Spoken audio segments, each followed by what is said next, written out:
शिक्षा संस्कार के साथ भारत के संस्कृति और सनातन धर्म में शिक्षा को हमेशा ही संस्कार और धर्म के चश्मे से देखा गया है।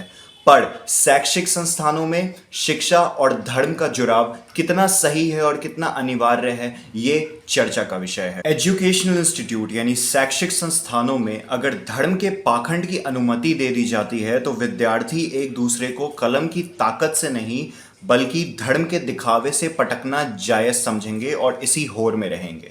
कुछ ऐसा ही हुआ कर्नाटका के उडुपी, जहां पे उडुपी के प्री यूनिवर्सिटी में कुछ मुस्लिम महिला छात्रों को एंट्री देने से रोका गया क्योंकि वो हिजाब पहन करके आई थी और स्कूल अथॉरिटी का ये कहना था कि स्कूल के यूनिफॉर्म में ही आप क्लासेस और परीक्षा को अटेंड कर सकते हो। ये बात तब इंटेंसिफाई और ग्लोरीफाई हो गई जब विश्वविद्यालय प्रशासन के मना करने के बावजूद भी एक मुस्लिम महिला निकाब पहने हुए विश्वविद्यालय परिसर में घुसती है और जब हिंदू संगठन के छात्रों ने इस बात पे विरोध दर्ज करवाया, सैफरन गमछे पहन के जय श्री राम के नारे लगाए, तब उस लड़की ने भी अल्लाहू अकबर का नारा लगाया और लेफ्टिस्ट और ह्यूमन राइट एक्टिविस्ट ने इस चीज़ को इतना ग्लोरीफाई करा कि उसे एक हीरोइक फिगर तक बना दिया और 2 दिन तक ये हमारे मीडिया में भी चली। पॉलिटिकल महकमे में भी इस बात की काफ़ी चर्चा हुई, यहाँ तक कि कांग्रेस की बड़ी नेत्री यानी प्रियंका गांधी वाड्रा ने ये तक कह दिया कि वो बिकनी पहने, घूंघट पहने या पहने हिजाब,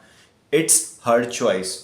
आई एम क्वाइट अनश्योर कि प्रियंका गांधी वाड्रा क्या शैक्षिक संस्थानों की बात कर रही थी या वो अपने गोवा वाली बीच और इटली वाले घर की बात कर रही थी। खैर, ये भी चर्चा का विषय है। विवाद बढ़ता हुआ देख कर्नाटका स्टेट गवर्नमेंट ने कर्नाटका एजुकेशन एक्ट की धारा 133(2) लागू कर दी, जो यूनिफॉर्म ड्रेस कोड की बात करता है और प्राइवेट संस्थानों और शैक्षिक संस्थानों को ये उनका हक देता है कि वो किस तरह की ड्रेस कोड लागू करे और uniform dress code for each and every student की भी बात करता है। उन्होंने ये ऑर्डर पब्लिक मोरालिटी और इनइक्वालिटी को रोकने के लिए किया और सेकुलरिज्म को एजुकेशनल संस्थानों में बढ़ावा देने के लिए किया। इसी ऑर्डर से आहत होकर के हिंदुस्तान के बहुत सारे लिबरल और एक्टिविस्ट ने इसे आर्टिकल 25 का उल्लंघन बताया, जो कि बेसिक स्ट्रक्चर है और हमारा मौलिक अधिकार है जो हमारा संविधान हमें देता है। क्या है आर्टिकल 25? मैं आपको आर्टिकल 25 बताता हूं, जिसमें यह कहा गया है freedom of conscience and free profession, practice and propagation of religion, यानी एक व्यक्ति स्वतंत्र है अपने रिलीजन को फॉलो करने के लिए, उसको बढ़ावा देने के लिए और उसकी प्रैक्टिस करने के लिए।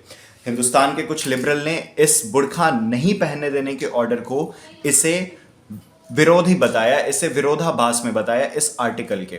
लेकिन इस आर्टिकल के ही क्लॉज 2 में यह बात दी गई है कि स्टेट स्वतंत्र है रेगुलेट करने को, यानी स्टेट इस सेक्शन को अपने पब्लिक ऑर्डर के थ्रू या फिर अपने स्टेट के बेटरमेंट के लिए ये स्वतंत्र है कि वो रेस्ट्रिक्ट करे ऐसे किसी भी प्रैक्टिस को on the basis of economic, financial, political and other secular activity, यानी स्टेट के पास भी ये अधिकार है।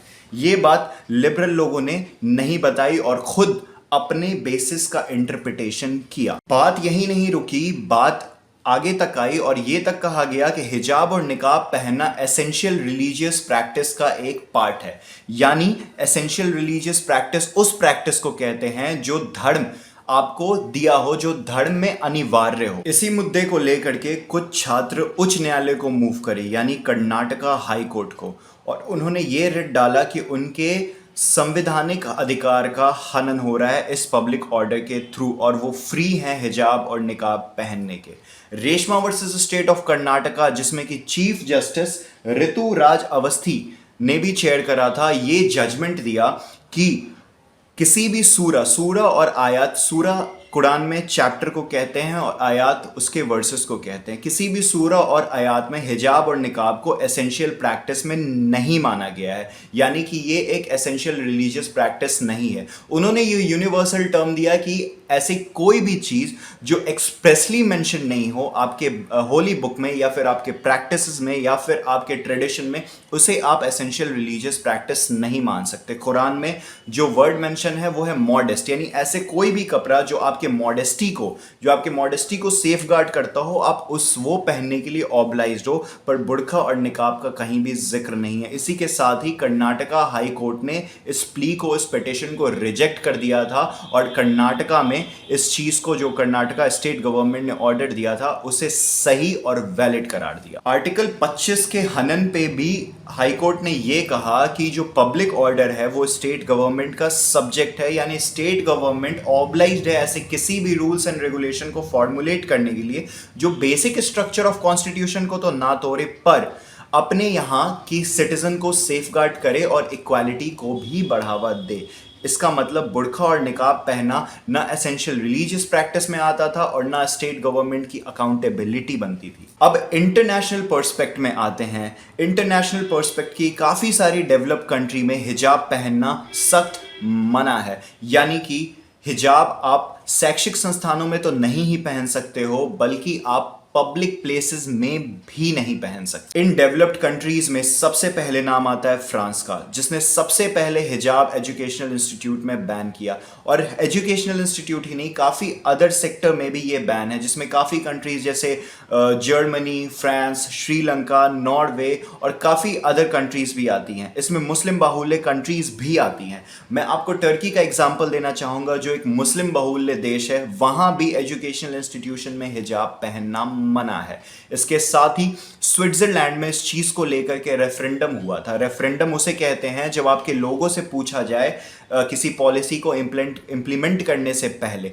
स्विट्जरलैंड में 51.2% लोगों ने हिजाब को एजुकेशनल इंस्टीट्यूशन में यूज करने से मना कर दिया था। आज भी उस दिन को वहाँ के जो मुस्लिम कम्युनिटी है उसे ब्लैक डे कहते हैं। और इसके साथ ही काफ़ी कंट्रीज आने वाले वक्त में इसे बैन कर रहे हैं। अभी भी उच्च न्यायालय में अपील करने का वक्त और उच्च न्यायालय का वर्डिक्ट अभी बाकी है। देखना यह है कि क्या भारत यूनिफॉर्म कोड को, यूनिफॉर्म ड्रेस कोड को लागू करता है और इसके साथ ही यूनिफॉर्म सिविल कोड की भी यहाँ बात होनी स्टार्ट होती है, या फिर ये बात फिर से एक ठंडे बस्ते में ही रख दी जाती है। खैर, इसके साथ सोचना आपको भी है कि क्या स्कूल और विश्वविद्यालय धर्म के पाखंड का अखाड़ा होना चाहिए, या फिर पढ़ाई लिखाई का एक ऐसा मंदिर जहां पे विद्यार्थी एक दूसरे को अपनी कलम की ताकत से पीछे करे, ना कि धर्म की पाखंडता से। धन्यवाद।